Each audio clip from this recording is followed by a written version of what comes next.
queria agradecer pela pastora e por missões, por ter recebido a confiança de passar essa palavra.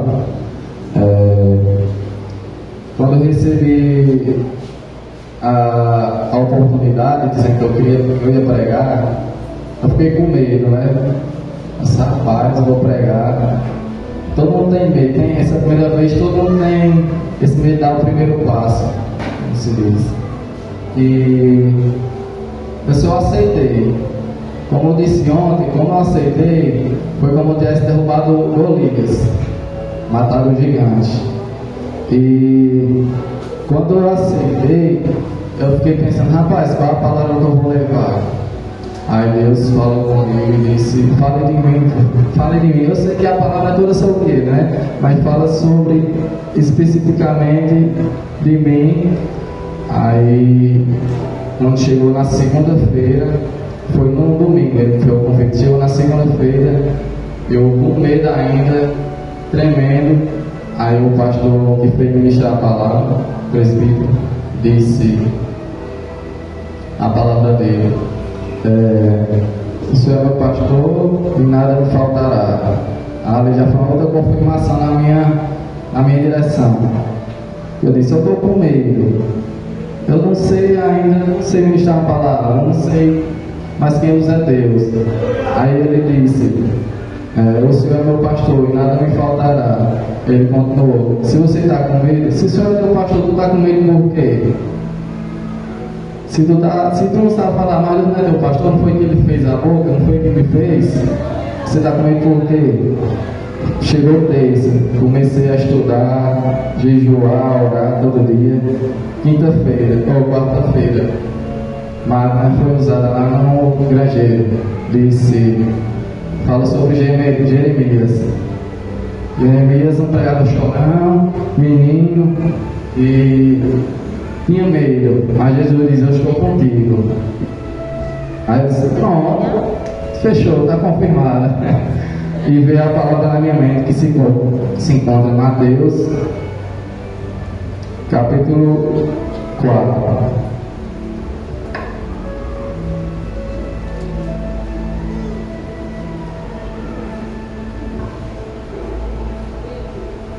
Mateus capítulo 4. Amém?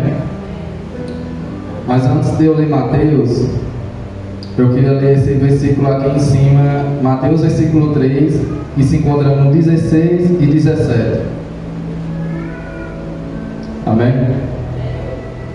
E sendo Jesus batizado, saiu logo das águas.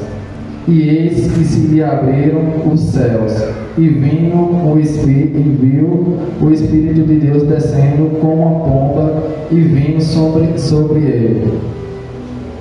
Agora o 17, eu queria que vocês, quem tem a Bíblia, focassem muito nesse versículo. Não tirassem da mente do começo ao fim. Amém? E eis que uma voz do céu dizia, este é o meu filho amado, em quem me comprazo, que significa prazer, tenho orgulho. Deus disse para seu filho Jesus Cristo, eu tenho orgulho. Amém? Vamos entrar agora na palavra que se encontra em Mateus capítulo 4, a tentação de Jesus. Então foi conduzido Jesus pelo Espírito ao deserto, para ser tentado pelo diabo. E tendo jejuado 40 dias e 40 noites, depois teve fome. E chegando-se a ele o tentador, disse, se tu és filho de Deus, manda-te que essa pedra torne-se em pão. Eu vou em diante, irmão, mas eu vou começar a ler versículo por versículo para você ter mais um entendimento. Amém? Vou começar pelo primeiro. Então foi conduzido Jesus ao Espírito ao deserto. Foi conduzido pelo Espírito, não foi o diabo que levou Jesus. Antes ele foi batizado, depois de um tempo o Espírito levou ele ao deserto.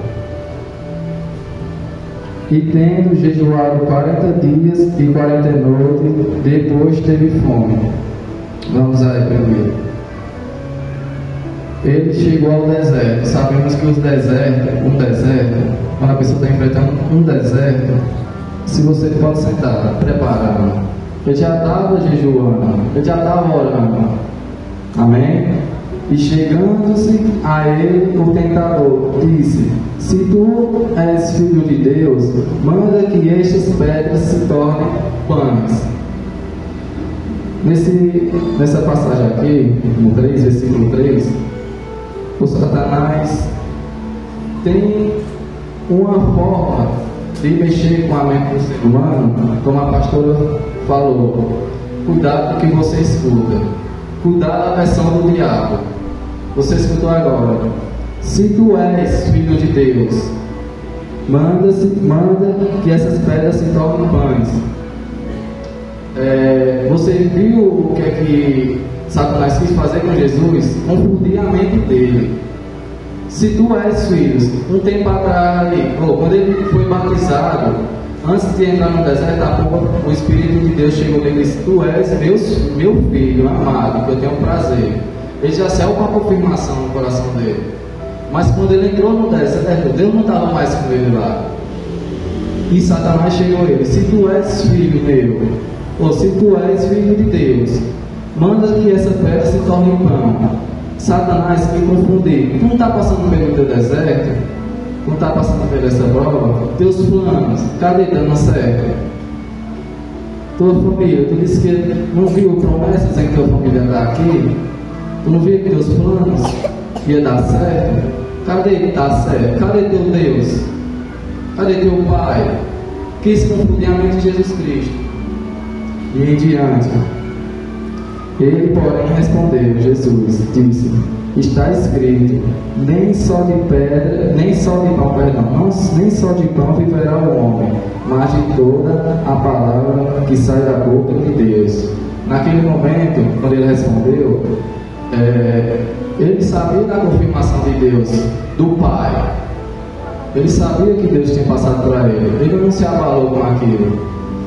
E sabemos que muitas pessoas que têm chamado, que servem a Deus, passaram pelo deserto. Abraão passou pelo deserto, tem um chamado. Moisés passou pelo deserto. Paulo passou pelo deserto, porque tem um chamado. Se Deus lhe chamou, você passará pelo deserto, mas você vai saber que seu Pai está com você, Deus está com você, não tema, Deus estará com você. Capítulo 5, versículo 5. Então o diabo transportou a cidade santa e o colocou sobre o pináculo do templo. Aqui, irmão, eu venho dizer que quando o diabo transportou, naquele momento a pessoa pensa: oxe, o diabo transportou Jesus Cristo. Jesus? Não, se você for prestar atenção, Jesus teve fome, passou 40 dias e 40 noites jejuando. Se você passar 2 dias, 3 dias, você se torna fraco, você não consegue nem se levantar. Então naquele momento Jesus estava fraco. Então Jesus foi carregado pelo diabo até o pináculo. Não porque ele queria, porque ele estava fraco. Entenda essa passagem. E chegando no pináculo, Satanás, então o diabo transportou e colocou sobre o pináculo e disse: se tu és filho de Deus, lança-te daqui de baixo, porque está escrito que os seus anjos dará ordem o teu respeito, e tornarás nas mãos para que não tropece em alguma pedra. Você vai ver a ousadia de Satanás aqui, de novo. Ele diz, ele usa a própria palavra para confundir Jesus Cristo. Ele diz: se ele é teu pai, se está escrito na Bíblia, se teu pai escreveu, se está escrito que se tu tropeçares, se tu cair aqui, se tu se jogar, o teu pai te dará a ordem para que não caia. Se joga, mas entenda, ele levou ele para o templo. E templo só se entrava como? Limpo, purificado e de vestes brancas. E naquele momento Jesus não se encontrava assim, se encontrava sujo, com fome, e ele estava em cima, dentro do templo, e ele se olhou: olha como você está, olha como é que você se sente, cadê seu pai? Não viver assim. E ele quis entrar novamente na mente de Jesus Cristo, dizendo: se joga daqui, você não merece isso. Mas Jesus Cristo disse: então disse Jesus: também está escrito, não tentarás o Senhor teu Deus. Novamente, não tentarás o Senhor teu Deus. Aí, versículo 8: novamente o transportou o diabo um monte muito alto e mostrou todos os reinos do mundo e a glória deles, e disse: se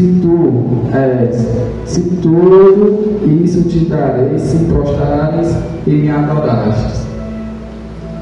Satanás de novo quis entrar na mente de Jesus, como se diz o português aí, né? Satanás, quando estava no céu, Lúcifer, a primeira coisa que ele quis tomar o reino de Deus. Deus fez o que?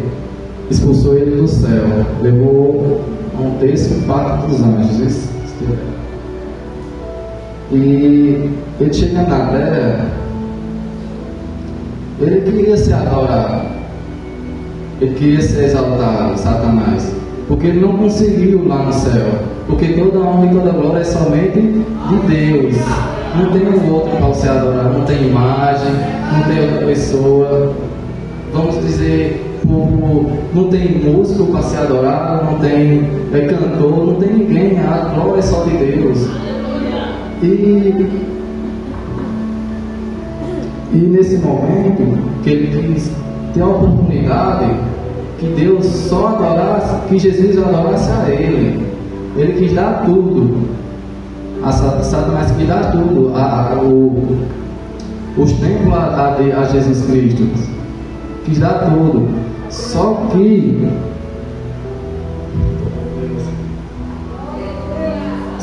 Deus diz assim, ou Jesus Cristo diz assim: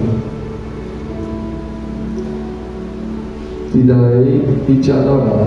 Então Jesus: vai-te, Satanás, porque está escrito: ao Senhor teu Deus adorares somente a Ele e servirá somente a Deus. Amém? Já que a pastora me deu pouco tempo e também a primeira vez que eu prego, eu queria chamar aqui rapidão. Vocês estão fixados na primeira palavra que eu disse lá no começo. Foque nesse versículo que se diz: eis que uma voz no céu dizia: este é meu filho amado, em quem me compraste, em quem tenho prazer. Mas antes de eu terminar minha pregação, como eu disse, a semana toda eu venho confirmar a palavra na minha mente e eu encaixo todo. Eu queria chamar o Diácono Diego, por favor, para ele estar contando um testemunho que ele contou ontem, para ele certificar quem é Deus na nossa vida. Amém? Você escutou o testemunho de Diácono Diego. Versículo 10. Então disse-lhe Jesus: vai-te, Satanás, porque está escrito: ao Senhor teu Deus adorarás e só a Ele servirás. 11. Então o diabo deixou, eis que chegaram os anjos e o serviram. Porque eu chamei o Diego para dar este testemunho.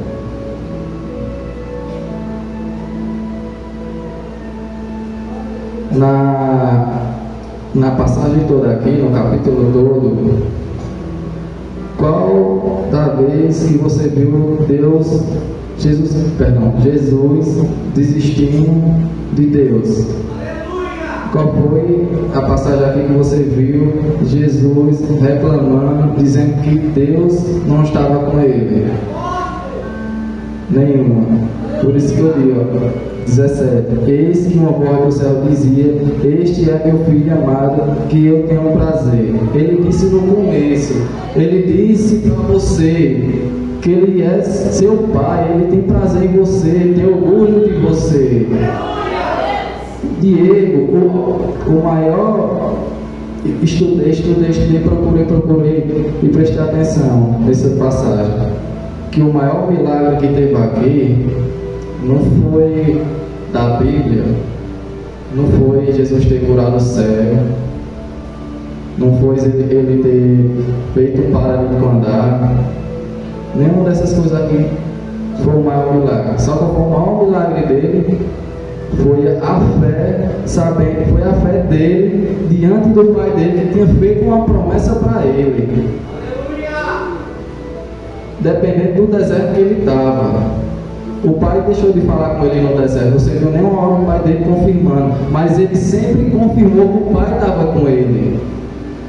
E Diego passou um ano orando para que essa causa Jesus Cristo abençoasse.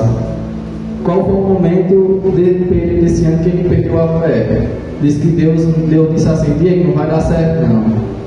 Ele não ia ter pensado isso, mas Deus sempre estava ali com ele no começo. Ó, Diego, ore, vai dar certo. Muitas vezes eu ouvi Deus falando com ele aqui já, pastores sendo usados, pastora, e Deus sempre confirmando que ia dar certo. Deus nunca lhe abandona. Independente do deserto que você esteja entrando, que você esteja, mesmo que ele não fale, esteja falando apenas do deserto, mas eu quero que você tenha fé e confie em você mesmo, confie. Independente das vozes que você escuta, independente das amizades que você escuta, não vai dar certo, não, aquele projeto não, você está indo para a igreja por quê? Dependendo da voz que você escuta, você tem que escutar somente a voz de Deus e confiar que Ele está com você em qualquer momento. Amém? Eu queria, Deus me usou até aqui, né? Queria agradecer muito.